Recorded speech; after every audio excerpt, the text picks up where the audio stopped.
Hi అండి, praise the lord. దేవునామానికి స్తోత్రములు. ప్రేమైన సహోదరి సహోదరులారా, స్నేహితులారా, అభిమానులారా, మీ అందరికీ దేవునామం పేరిట వందనం చెల్లించుకుంటున్నాను. మరియు హ్యాపీ ఉమెన్స్ డే. ప్రియమైన స్త్రీలైనటువంటి వాళ్ళందరికీ దేవుని నామం పేరిట మరి హ్యాపీ ఉమెన్స్ డే శుభాకాంక్షలు తెలియపరుస్తున్నాను.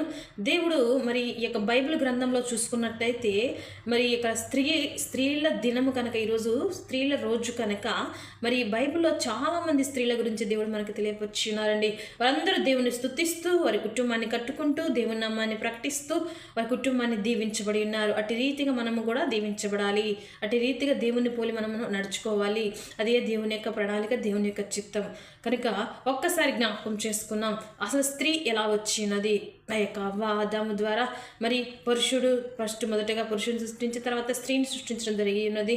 అటు రీతిగా మరి ఆ యొక్క స్త్రీని ఎలా సృష్టించాలని దేవుడు ఆలోచన కలిగి ఉన్నప్పుడు మరి తలలో ఏదైనా భాగం తీసి చేద్దామంటే తలపైన పెట్టుకుంటారు, కాలిలో ఏదైనా మరి పార్ట్స్ తీసి చేద్దామంటే కాలి కింద నలిపేస్తారు. కాబట్టి పక్కనే ఉండాలి, తనకి సహకారిగా ఉండాలి అనేసి స్త్రీని పురుషుని యొక్క ప్రక్క టెముకలో నుంచి తీసి మరి యొక్క స్త్రీ రూపాన్ని దాల్చి దేవుడు సహకారిగా నిలవబెట్టినాడు. ప్రియమైన సహోదరి సహోదరులారా, స్త్రీలేమి తక్కువ వాళ్ళు కాదండి.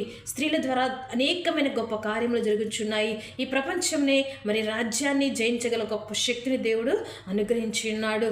మరి సైన్స్ పరంగా చూసుకున్నా, మరి దేవుని వాక్యానుసారంగా చూసుకున్న అనేక మరి రంగాల్లో కూడా స్త్రీలు రాణించబడుచున్నాడు. ప్రియమైన సహోదరి సహోదరులారా, మరి స్త్రీలు చాలా గొప్పవారండి.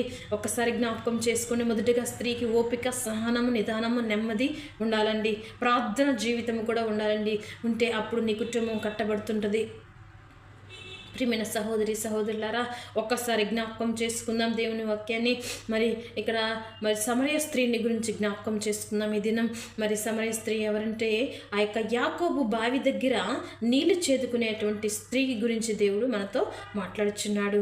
యోహాను సువార్త 4వ అధ్యాయము 6వ వచనం నుంచి చూసుకున్నట్లయితే, ఆ యొక్క యాకోబు బావి దగ్గర యేసుప్రభు వారు సంచారం చేస్తున్నప్పుడు మరి ఆ విధంగా దేవుడు ప్రకటించుకుంటూ వెళ్తున్నప్పుడు ఆ యొక్క సమయంలో సమరయ స్త్రీ అక్కడ ఉండినప్పుడు దేవుడు తనను చూసి, తన హృదయాన్ని చూసి, తన మనసును చూసి, తన దేహాన్ని చూసి, తనను ఏ విధముగానైతే శుద్ధి చేయాలి, తనను ఒక మంచి కుమార్తెగా నేను మార్చాలని తన హృదయంలో యేసుప్రభు తలంచుకొని అక్కడ వేచి ఉండి ఆ యొక్క యూదురాలని సమరయ స్త్రీతో మాట్లాడి మరి తన యొక్క పాపాలు కడగబడి ఉన్నాయండి.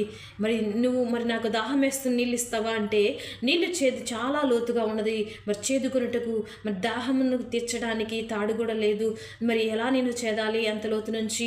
అయినా నేను యూదురాలు, నేను సమరయుడివి, నేను నీకు మంచినీళ్ళు ఇవ్వకూడదు అని చెప్పినప్పుడు దేవుడు ఒక మాట అంటాడు, మరి నేనిచ్చిన నీళ్ళ ద్వారా తాగిన ప్రతి వాడు ఎన్నటికీ దప్పిక కనుడు.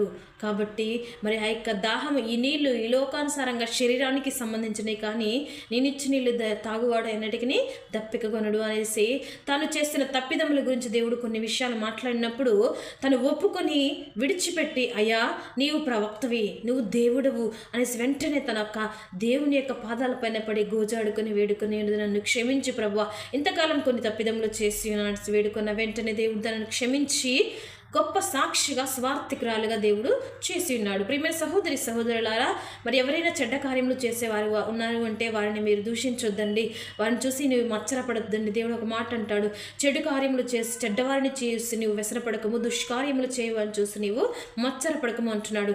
అట్టి రీతిగా మనం ఉండకుండా దేవుని అక్కని ప్రేమిస్తూ, దేవుని బిడ్డలను ప్రేమిస్తూ, ఎవరైనా మరి పాపములో ఉన్నట్లంటే వారిని క్షమిస్తూ, వారిని ప్రేమిస్తూ, వీరైతే దేవుని మార్గమును నడిపించే విధముగా ఉన్నట్లయితే నిన్ను నీ కుటుంబాన్ని దేవుడు దీవించువాడై ఉన్నాడు. ఆమేన్.